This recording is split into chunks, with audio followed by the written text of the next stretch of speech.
This is Awareness Explorers.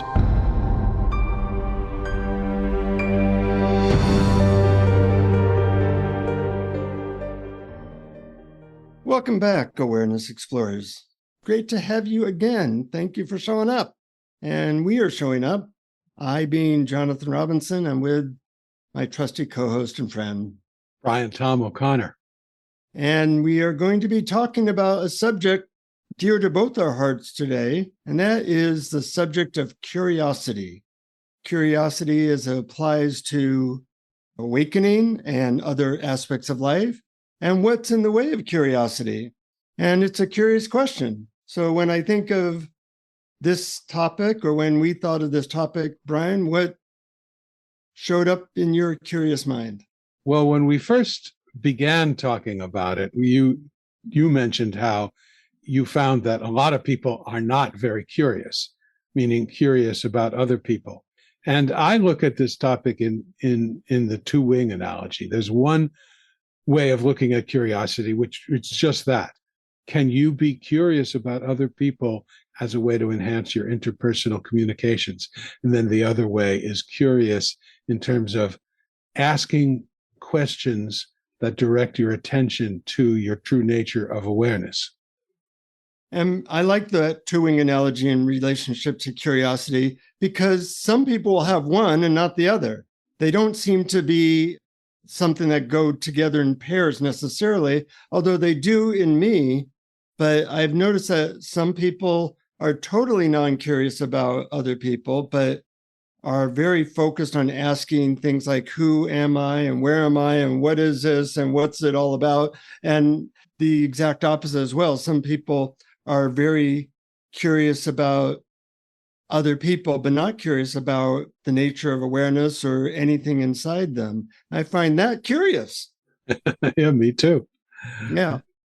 You know, one of the things I want to talk about today is what's in the way of both of those wings. What's in the way of outer curiosity and what's in the way of inner curiosity. But before we do that, we might do a little 1-minute commercial on what we see as the benefit of outer and inner curiosity. And being that I like to blab, I will start. For me, outer curiosity, you know, I am a psychotherapist, and I'm just curious about people. I just find, you know, what makes them tick, what have they been through, how'd they get here, what do they know about? And that really enhances my life. I find people interesting, and luckily there's a lot of people in this planet. So I'm often very stimulated to find out what's interesting or unique, or what does this person know that I don't know? And it's a really good feeling. It's really what every 4-year-old is doing. They're always curious. And I think that we have to look at what the obstacles are to that, because that's like a natural way of being. And if you're not curious, you should get curious about that. Like, why aren't you more curious? So talking directly to the listeners now, how curious are you? And if you're not as curious as the average 4-year-old, why not? What happened? And how can maybe you get back there? And then there's the inner curiosity, which is really probably a needed quality in order to awaken, or at least a very helpful one. And we'll talk more about how inner curiosity can help people awaken in a little bit. But before I blab too much, what's your hit on curiosity and why it's useful? Well, I agree with you about that it can be helpful to sort of interpersonal communications. However, I don't think there's a should to it. I think people do what is in their nature to do, and some people are by nature curious and some people less so. However, I do think that there are obstacles for the human curiosity. Some people are afraid of being bored. Some people are afraid that someone is going to ask them to get involved in their emotional life, and they might not want to get caught up into it. There's a lot of reasons.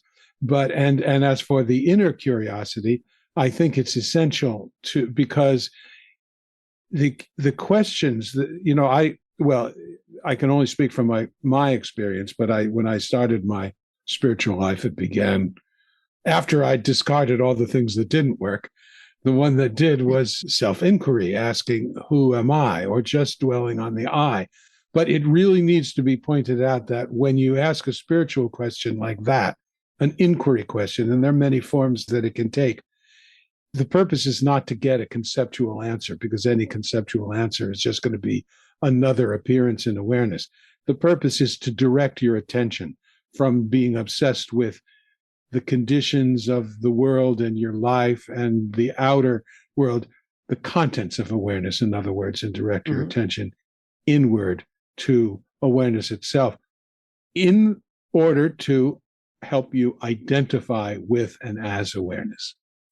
Yeah, and there's a bunch of questions that can help with that, which we will go into later in the episode because we like to do practical stuff here. But we just quickly touched upon what's in the way of either of those curiosities, and whether it be inner or outer. And I'd like to go into that because I think a lot of what we talk about here is what's natural, almost like what we're born with. Every child is born curious. You don't find children that aren't unless there's, brain damage or something. So what's in the way is a good question. And that's true of, what's in the way of peace, what's in the way of being a more loving person. That way of looking at things is very helpful, because if you can dislodge what's in the way, then the natural qualities of curiosity or peace or awareness are what's left or what show up. So by looking at what's in the way, hopefully that shrinks those. You're no longer a victim of these things that are in the way that maybe we don't see that much. So one of the things you mentioned is that people might be afraid of something to be curious. Like, you don't ask somebody a question because you're embarrassed or you're afraid they might reject you.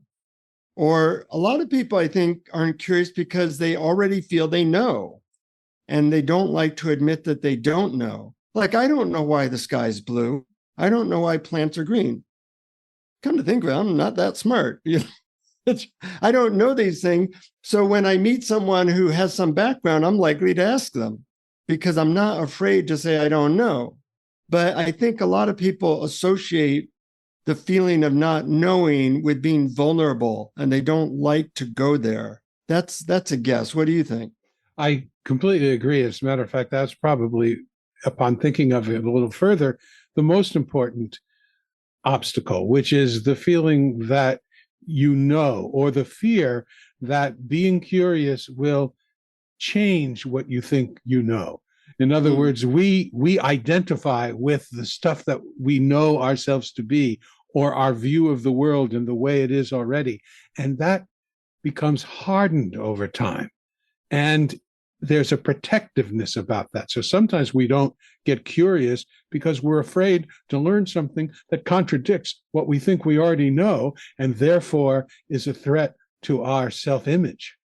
Yeah, that's interesting. And I kind of like that experience. I used to not believe that spiritual transmissions are anything, as an example. And I asked a bunch of people questions and teachers questions. And now I'm kind of in the agnostic category. Like, I think there's something there, whether it's beneficial or not, I don't know, and I'm still researching, but I've had to go against my hardened belief, like, that's all BS. And it feels a little shaky. Like, I don't know what's real anymore. I don't even know what's helpful along the path. And that takes a little bit of courage, not a lot, but a little bit, to question your beliefs, to question what you're doing in life, or to ask other people questions to see what their way of looking at the world is. So that's one category. Another category is, I think people are just lazy.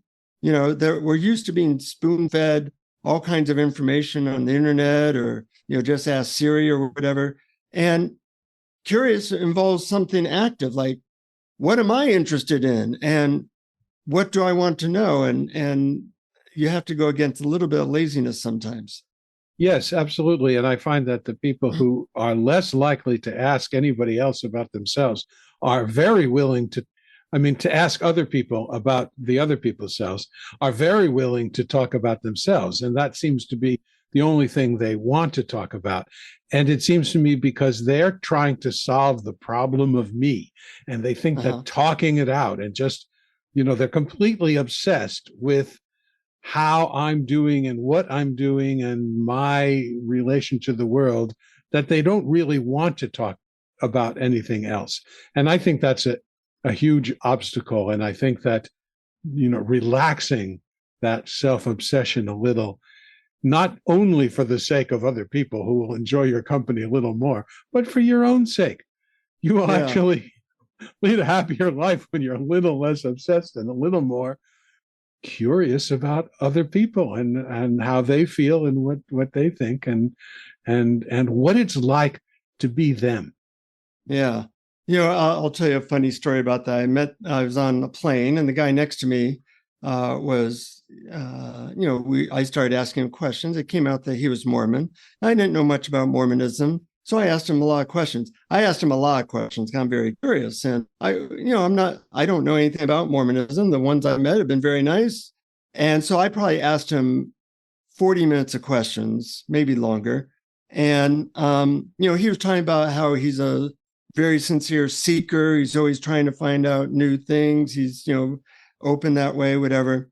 And after my 40 minutes, I wanted to see if he'd ask me any questions. He didn't know anything about me. And there were no questions, as usual. That usually happens, and it's a pet peeve of mine. Not that I'm bothered by it, but anyway, so I thought I would throw him a little bit of bone. So I said, well, that's very interesting. When I interviewed 100 spiritual leaders, ranging from Mother Teresa to the Dalai Lama, I didn't actually interview any Mormons. I let that hang in the air to see if he would ask me a question. Nothing, zippo. And then I decided to play with him, to just keep on feeding him stuff, some real and some not. Well, the Dalai Lama said when I talked to him, blah, blah, blah, and nothing. And then I wanted to take it a step further. I said, well, it's interesting. I was talking to Obama last week about the religious thing, and nothing. At some point, he must have said, this guy's completely full of BS. But I did not get a single question the entire time. And I didn't know what that was because, I didn't start off coming on that strong. And I never have talked to Obama. But I found it interesting that obviously something was in the way of him asking me a single question. And I find that that's common. And I don't know if it's a laziness or they're embarrassed or they don't know. I think another thing that gets in the way is, as you mentioned, the self-absorption. We're all just kind of overwhelmed with what's in our head, and there's not a lot of space for curiosity. That's why 4-year-olds that don't have that overwhelmed with life thing might be more curious. But I think we also tend to not be curious because we put things into a category of like and don't like. So, I like the fact that he's asking me questions. I don't like that he's probably different than me or whatever it is. And that keeps us from actually being curious about the world because we've judged it already. Mm-hmm. But a lot of people are afraid of also being bored. In other words, if I ask you about yourself and you go on a 10-minute description of yourself, and I'm, when it stops becoming and I know for me, if things stop becoming conversations and there isn't a little bit of back and forth, then I'm sort of like, okay, I don't think I'm going to ask this person anything else again. Only because my mind engages more easily.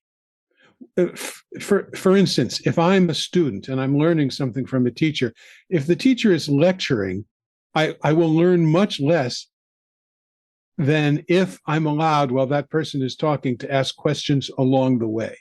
Yeah. Like if there's something you said that I didn't get to, ask a question, then I become fully engaged and it's a two-way street. And so many people maybe are afraid that it's going to become a one-way street if they ask questions of somebody. Good point. Not that I would ever do that, Brian, but yeah, it's a good point. I do a lot of therapy counseling couples, and I've noticed that, most men and women in a heterosexual relationship, and the same with a gay relationship, that they don't really understand each other very well.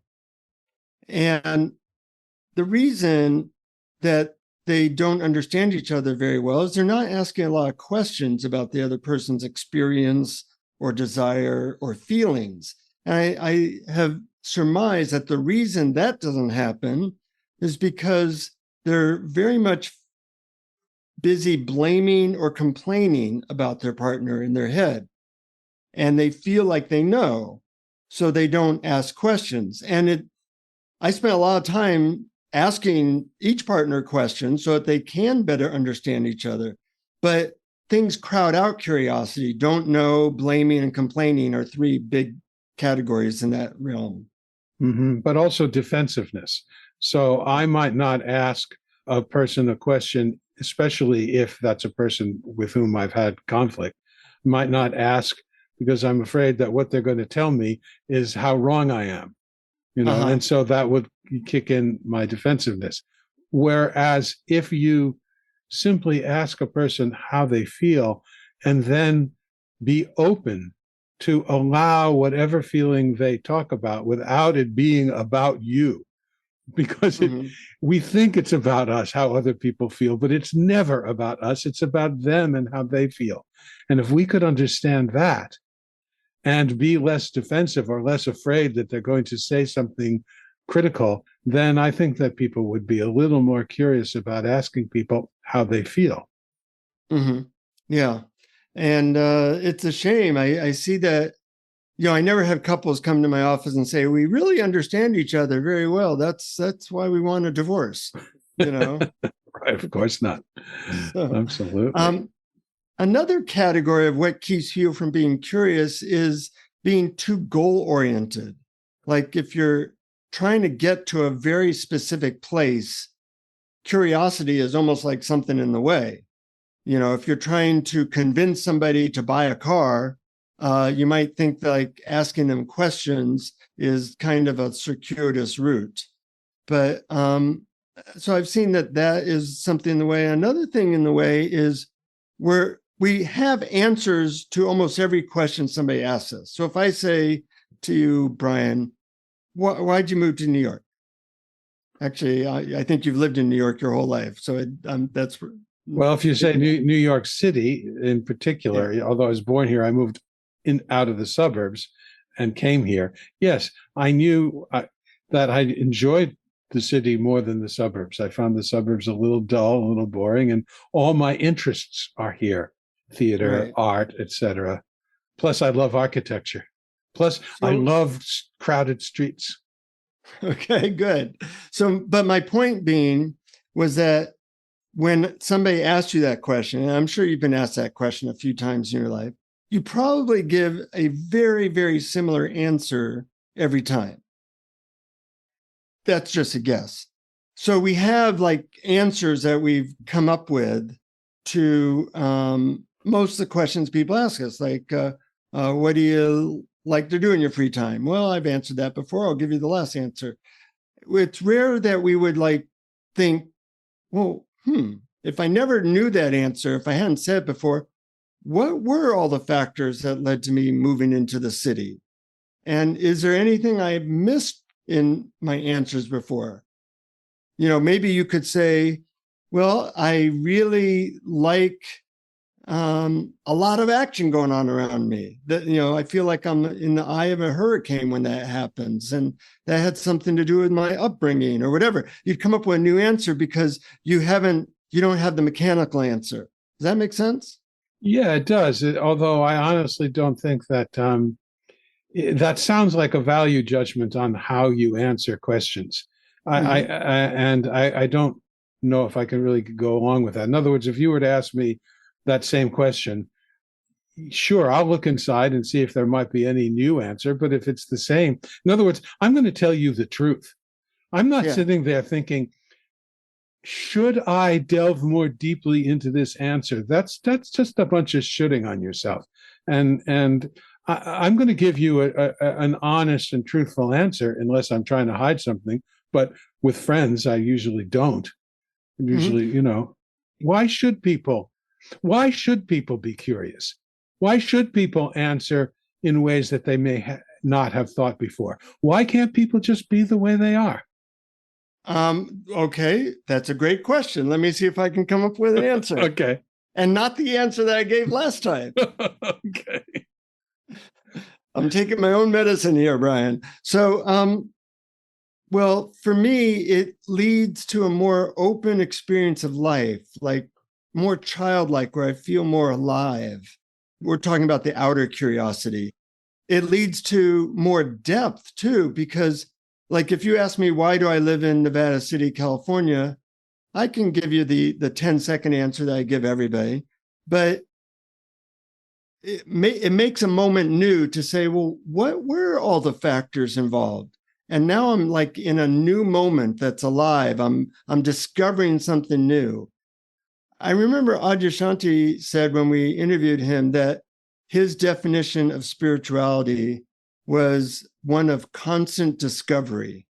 So when I go beyond my previous mechanical answers, I do discover new things. And when you think of like some inquiries, whether it be who are you or what keeps you from greater happiness, that's a question.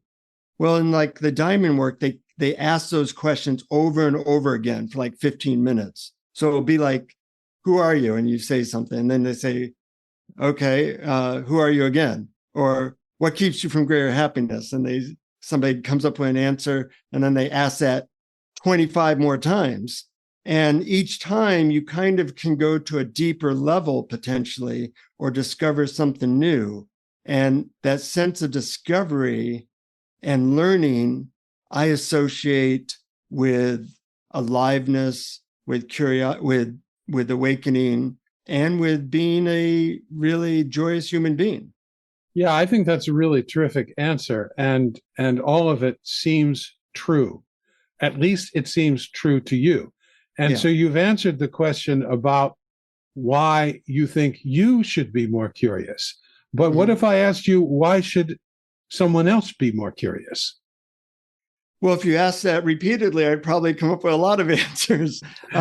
But I do think if somebody is interested in awakening, that it's one of the spokes of the wheel that can be helpful. So I'm putting in the judgment that awakening for anybody listening to this podcast is probably interested in awakening. And that is one of the ingredients in the quote, awakening cake. You can have many ingredients of a cake, but if one of the ingredients like sugar or yeast is missing, you just don't have a cake. And I think that curiosity is one of the ingredients that helps people with both awakening and with having a joyous and expanding life. So curiosity would help them if they decided that that's what they wanted. So it really is all about the other person and what they want. Absolutely. But not everyone wants spiritual awakening. Most people do want to be happy underneath, but most people just don't know how to do it. And so, yes, so I think you're right. In other words, if someone were to ask you, how can I be happier? And you added, well, be a little more curious about other people than you are about yourself, that would be good advice. I agree. Yeah. But I have less sense that somehow people should be more curious about other people in general. I kind of prefer it. I like being asked about myself up to a point. There is a point above which it can become work. And the perfect example is my dear sainted mother, who's no longer with us. And she taught us all our lives that you need to ask other people questions about themselves because people love to talk about themselves, and it makes you less self-centered. And it's very good advice, but she took that to extremes on her own, so that when you had a conversation with her, she would be asking you so many questions. She would grill you, and it started to feel like work. And everyone else in the family said, "Oh, there goes mom. She's doing that interview thing she does again." Yeah. When all you wanted to do was relax and have an easygoing conversation that just sort of flowed by itself instead of being given the third degree, instead of being interrogated. And the reason we didn't want it is only because it took so much effort to answer her questions that it felt like work. And usually when we were visiting mom, we were out in the country and we wanted to just relax. Yeah, yeah. Well, there's a time for everything under heaven, and I understand that can get out of hand and not feel good. I'm curious about how curiosity applies to the awakening game and what questions might actually be helpful in that way. And when we were talking before this, we mentioned that, a lot of people, whether it be in therapy or in spiritual work, will ask the question, why? And we both agreed that why is actually not that helpful of a question.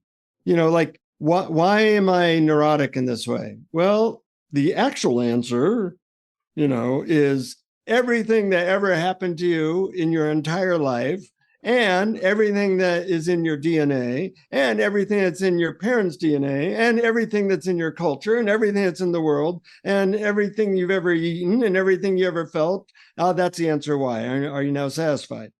Now it can be useful to say, I'm neurotic because I was, something happened when I was 5 years old, and do some psychological work around that. But why is not that useful of a question for spiritual work. Some of the other how, what, where, and who questions are actually much more useful. Yes, and I think just the order in which you said it is actually a progression. Why is not so good. I agree. Because it's all conceptual, and the purpose of asking a spiritual question is not to receive conceptual answers. It's to turn your attention to your true nature. How is a little better because there are things that you can do, like asking, who am I? Or asking, what is this me? Or asking, in what clear field does my experience appear? What? That could go either way, because that could either be what, like in, what is this me? Yeah. Or it could be what, as in, what is the truth about reality? And that could lead to something conceptual. Yeah. And, I like the question, what am I versus who am I? Yeah, me too. Because who, I start to think of like a role or something, whereas what? Yeah, right. Is very interesting question. What the hell am I? Yeah. What is this me? What is this? When I say I have a hand or I have a body, what is the me that I is referring to? Who experiences having a body? These are the kind of questions that I think go better. And where is the next one in the series? And that could be good. I mean, you could ask, where am I? Or you could ask, where is my experience taking place? If I listen to music, is my experience of the music out there, or is it inside? The same with any kind of perception. So I think that can be very helpful. And then the last one, who, is the most important, because the object is to get to know yourself as universal awareness.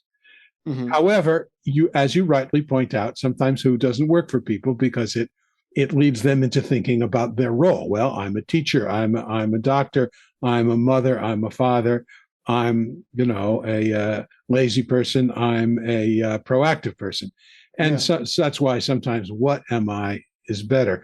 And what I like about the what am I is, when you ask somebody, you can even ask them directly, what is, are you, you can ask somebody, are you aware? Are you aware? And most people will say, yeah, I'm aware. Okay, what is awareness? And once again, you're directly confronting them with the most basic reality of which we exist. Or if somebody says, I'm in love. Oh, what is love? even that, as people describe these things, they start to enter into them. And in my workshops, I will often have people pair up and they just answer the question, what is love? And as they start to answer that back and forth, they start to experience it. Now, that's a much quicker way of being in love than, finding the perfect person and settling down with them for 10 years. And then you can answer it that way. But, we can, through our words, describe specific experiences and then merge with those experiences just by being curious about what they are. Yes, you're absolutely right. And you described it just now as kind of a two-step process. You ask the question and then you merge with the answer. And I would put it slightly differently, but it's the same thing. You ask the question and then you feel into the answer, as opposed to having a verbal word that is the answer. You try and feel into it. And there are a lot of questions. And in fact, in my guided meditation later on, there's going to be a whole lot of useful spiritual questions, as long as you remember that you ask the question, maybe you wait for an answer, and then you try and feel into it. The reason to ask the question is to look like, what is thought? Does thought appear by itself, or do I make it happen? Can I experience both sound and my body sensations in the same place? That's great, because it turns your attention to awareness. And that's the purpose of, I think, all spiritual questions, because love, happiness, joy, peace, whatever quality you prize is within. It's not out there. Yeah, so true. And, we both love questions as a spiritual tool. And some people know I wrote a book called Life's Big Questions. And Oprah did a show on it, so it became a bestseller. And some of the questions in the book lead people in a direction of higher consciousness, and some don't. Some are just, intellectual questions that are interesting, like, what do you think happens after you die, or whatever. But by asking yourself and others good questions, you can use that as a tool to, like meditation, that it brings you to higher states of consciousness. Yes, absolutely. And since you mentioned meditation, there are many ways of using questions in meditation. There's, for example, the Sedona method. Could I let go of wanting control? Yeah. Would you, could you, when? That series. Or another example would be walking yourself back from the content to awareness. Like, what is in awareness? What am I noticing? Yeah. Take an inventory, and then, well, what notices? What notices? Yes. Yeah. So you start. You can start with the concept, and you can walk yourself back. And in meditation, you can also ask something like, "Can I allow my current experience to be exactly as it is?" I like that question. It's confronting in a certain way.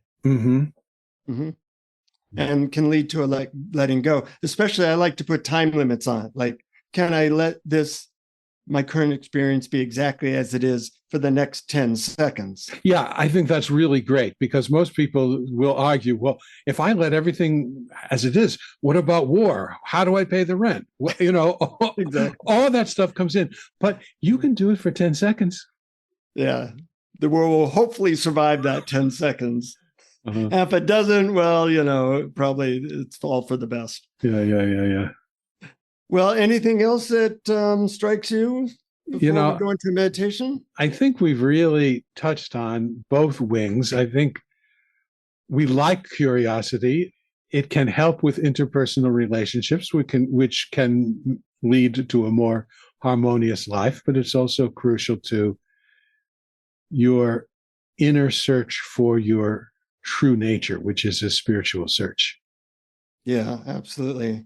And just a quick plug for our Patreon supporters. If you're not a Patreon supporter, get curious as to why you might not be. Because for as little as $1 a month, you can get extra stuff from us. And you can find out all about what we give to our Patreon supporters at patreon.com/awareness explorers. How'd you like that segue? Well, I love how you fold the Patreon plug into the topic of the day. I think that's great, and it's really fun. Yep. And we send a lot of really interesting stuff, extra interviews, some blogs, some extra meditations, etc. So it's a good deal for everyone. Yeah, a lot of times if we have a guest, a lot of times we finish the podcast and we sign off, and then something organic happens and we decide to chat about something, and it becomes really interesting, and it's also usually kind of relaxed. So sometimes I'll take that and make a little recording of that and send it to our supporters. Mm-hmm. Yeah, thanks for doing that.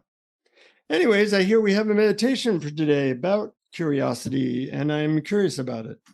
Okay, well, I call it the Get Curious meditation. Okay. First, as always, take a nice, easy, deep breath and close your eyes if it's safe to do so.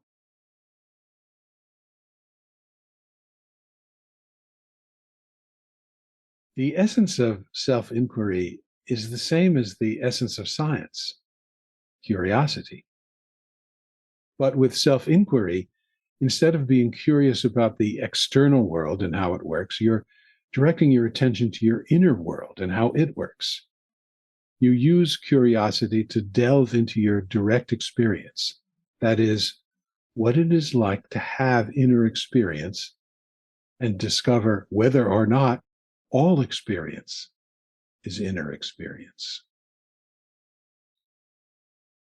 But unlike scientific curiosity, inner curiosity is not to be used as a tool to get conceptual answers that you can then write down and publish in a paper. Instead, this form of curiosity is a tool to direct your attention from the outside world, where you think happiness can be found, to the inner world of pure awareness, where happiness lives. Here are some questions to get you started. And remember, ask the questions and really look at your inner experience without trying to come up with an answer in words. Just feel into it. The first question is the basic awareness inquiry question. Who or what notices my experience?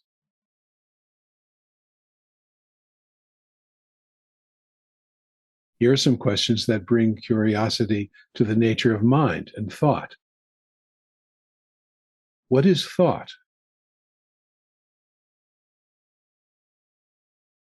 What is the nature of mind?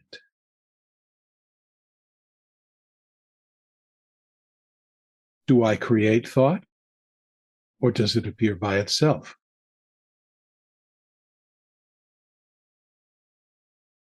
That inner voice in my head, who's it talking to? Who hears it? Here are some questions that may help with getting curious about the relationship between you and your body. Do I have a body? If so, who is the I that has a body? Or some variations. What is aware of my body? Or what notices my body?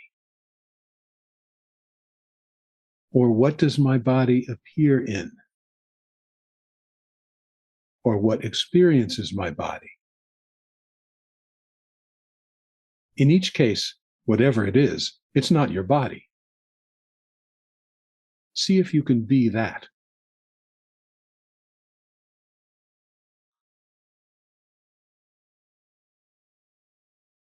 Here are some questions that help point you toward all-inclusive awareness. Notice any sounds that are arising right now.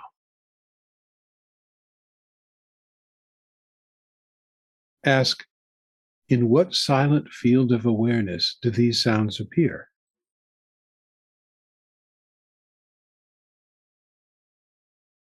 Notice any body sensations that are arising right now. Ask, In what clear, spacious field of awareness do these sensations appear?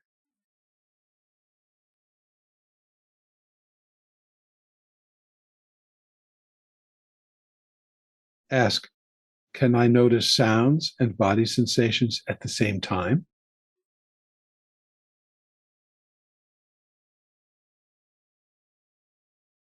Do body sensations and sounds appear in two separate awarenesses, or do they appear in one seamless field of knowing?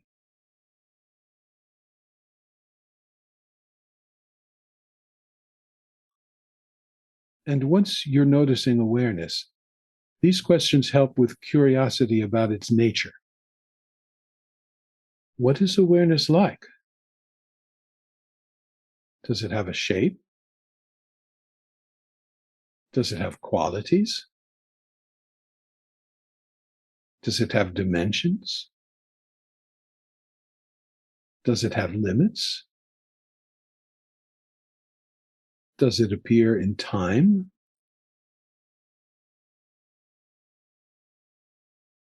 Are there edges, or is it infinite?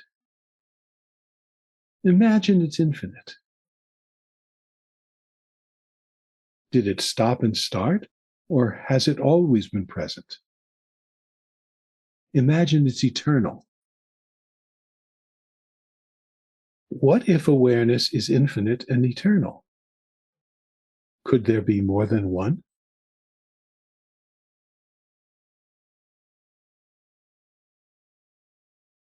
See if there are many awarenesses or just one.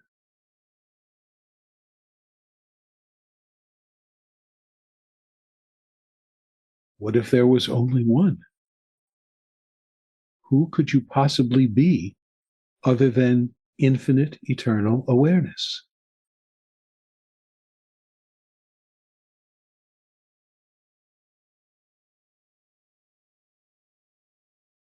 Ask, is the sky affected by clouds?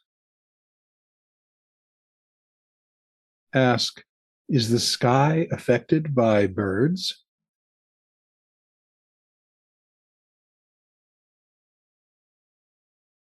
See if you can be the sky, not the clouds. See if you can be the sky, not the birds.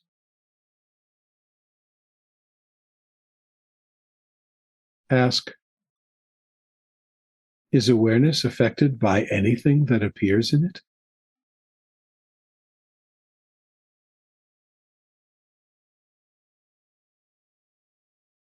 Be the awareness, not what appears in it. Then be everything that appears as well, because it's all made of awareness.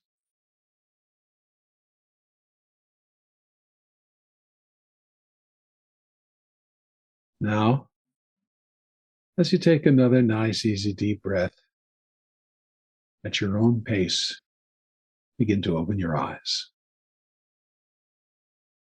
Thank you. I feel like my head is about to explode from that. In a good way, I hope. In a good way. You know, it struck me, you probably had 25 questions there or something, and you could probably spend, they were almost all like Zen koans, that you could spend a day or longer on each question. And That's each right. question could lead you back to a very expanded experience of your true nature. Yeah, that's right. Yeah, you could just pick one. Yeah, really. And But in fact, that's not a bad idea. That, you know, if one struck you as like, oh, I want to explore that one, get curious as to where that particular question or two can take you. And I think that that's a way to combine curiosity with meditation in a way that is really, really helpful. that's a really good recommendation. Thanks for that. I might even use it myself. Oh, good. What a concept. Really. Anyways, this has been fun as usual, Brian, and I hope it's been fun, helpful, and mind expanding for our listeners. And if you like this, and it's these things, feel free to pass them on to your friends who are interested in this stuff, because when you get what Jesus said, when two or more are gathered in the name of curiosity, good things happen. That's a direct quote, isn't it? A little bit of a paraphrase, but I'll take it. Yeah, well, that's what he meant, I'm sure. So I don't know. I'm curious, though. Yes, I wasn't there, so I don't really know. But yeah, curiosity is contagious. It's like a good virus. And the more we can help each other be curious about things, I think we can help each other walk each other home. And that would be nice. I love that expression, help each other, walk each other home. That's from Ram Dass, and it's always meant something to me. Yeah. It's always, you mentioned it before, and it always had a good feeling, engendered a good feeling within me when I heard it. Yeah. Well, that's what this podcast is about. And feel free to email us or whatever in order to maintain contact. And until next time, thank you for being here, and keep exploring. Keep exploring and keep being curious. Thank you for listening to Awareness Explorers. To learn more, you can check out our website at awarenessexplorers.com. Please subscribe to our podcast on your favorite podcast app. We'd love it if you would post a review. And please share our link on Facebook and with family and friends, because knowing yourself as awareness is the greatest gift you can give yourself or someone you love.